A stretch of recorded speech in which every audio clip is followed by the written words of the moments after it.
Hello बच्चों, कैसे हो आप सब। This is Mayank, your quant educator. तो बच्चों, आप सभी के लिए एक बहुत ही इंपॉर्टेंट जानकारी, और खासकर उनके लिए जिन्होंने एसबीआई का एग्ज़ाम दिया था और एग्ज़ाम देने के साथ साथ वो फाइनल कट ऑफ के बहुत पास में थे, तो उनके लिए शायद कुछ अच्छी खबर आ जाए। मैं 100% श्योर नहीं कह रहा हूँ, बट शायद हो सकता है एक अच्छी खबर आ जाए। इसको देखने के बाद आप कुछ समझ जाओगे। देखो, अगर हम बात करें तो आरटीआई का एक रिप्लाई आया है, और रिप्लाई किस चीज़ का है। एक कैंडिडेट है हमारे, उन्होंने जो है अप्लाई किया था कि भाई लखनऊ डिवीज़न में कि जो है मतलब कितने कैंडिडेट को डीवी के लिए बुलाया गया था और उनमें से कितने लोगों ने ज्वाइन कर लिया है, ये पूरी जानकारी से रिलेटेड। तो वो एक आरटीआई में एक रिप्लाई आया है, तो उस पर हम लोग पूरा डिस्कशन यहाँ पर करने वाले हैं कि भाई क्या क्या हुआ और आप लोगों के लिए कैसे बेनिफिशियल हो सकता है।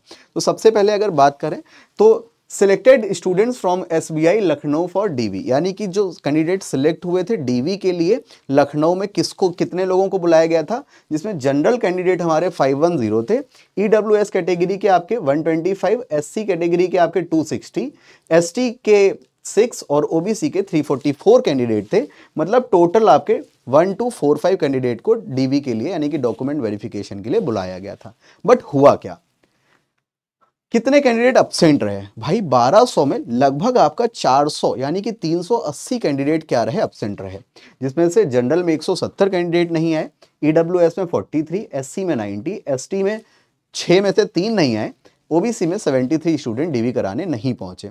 भाई अगर कराने नहीं पहुंचे तो वो आपके लिए कैसे बेनिफिशियल है। भाई जब डीवी कराने नहीं पहुंचे तो ऑब्वियस सी बात है वो ज्वाइन भी नहीं करेंगे, है ना। और हो सकता है कई सारी जगहों पर कि जिन्होंने डीवी करा लिया उन्होंने भी ज्वाइन ना किया हो, तो मतलब वो वैकेंसीज तो खाली हो गई ना।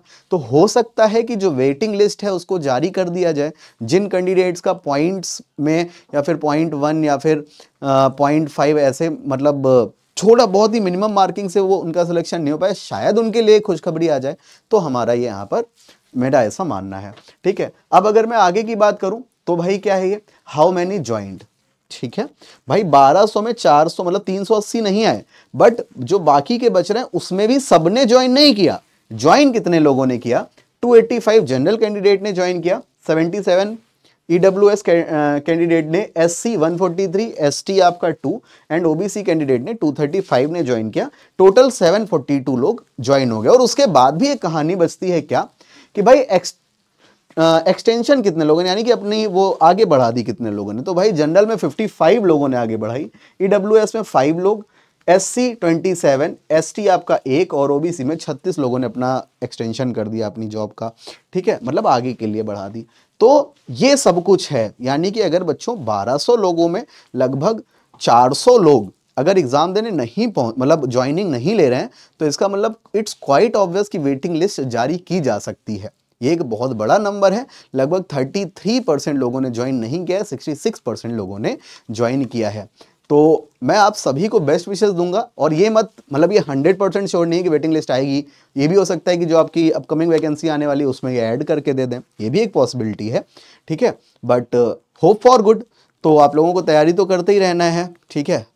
ये खबर थी जो आप लोगों के लिए शायद जानना जरूरी था कि हर साल कितने कैंडिडेट्स जॉब छोड़ भी रहे हैं, जॉब ज्वाइन भी नहीं कर रहे। उसके कई सारे रीज़न हो सकते हैं। रीज़न क्या हो सकता है, उनका किसी दूसरी बैंक में लग गया हो, सपोज ये जेए का है, उन्होंने आईबीपीएस पीओ ज्वाइन कर लिया हो, या फिर उनका किसी और एसएससी में या फिर मल्टीपल जगहों पे ऑप्शंस होते हैं वहाँ पे कहीं पे हो गया हो तो उन्होंने ये ज्वाइन ना किया हो, ठीक है। ये कई सारे रीज़न हो सकते हैं, ठीक है बच्चों। तो आई होप आप लोगों को सारी चीज़ें समझ में आ गई, ठीक है। और साथ ही साथ अगर हम बात करें तो बेटा आप सभी के लिए बैंक महापैक है। बैंक महापैक आपका क्या है भैया, अगर हमें इसको पूरा डिटेल में आप लोगों को समझाऊं तो बैंक महापैक में क्या इंक्लूड होता है, 100+ बैचेस होते हैं, 18+ एग्जाम कवर किए जाते हैं जहां पर आपकी 2000 से ज्यादा लाइव क्लासेस चलती हैं, 1000+ मॉक टेस्ट मिलते हैं आपको, और ये आपका 1000+ प्रीवियस एंड क्विजेस आपको मिलती हैं यहाँ पर, ठीक है।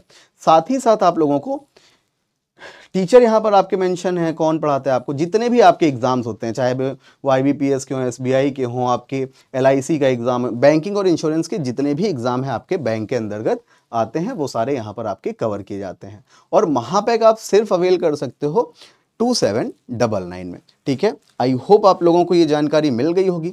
तो बच्चों आज के लिए हम लोग इतना ही रखते हैं, और ज़्यादा सारी जानकारी के लिए जुड़े रहें हमारे साथ बैंकिंग वाला पर। Thank you so much. जय हिंद, धन्यवाद, भारत माता की जय। Take care, bye bye.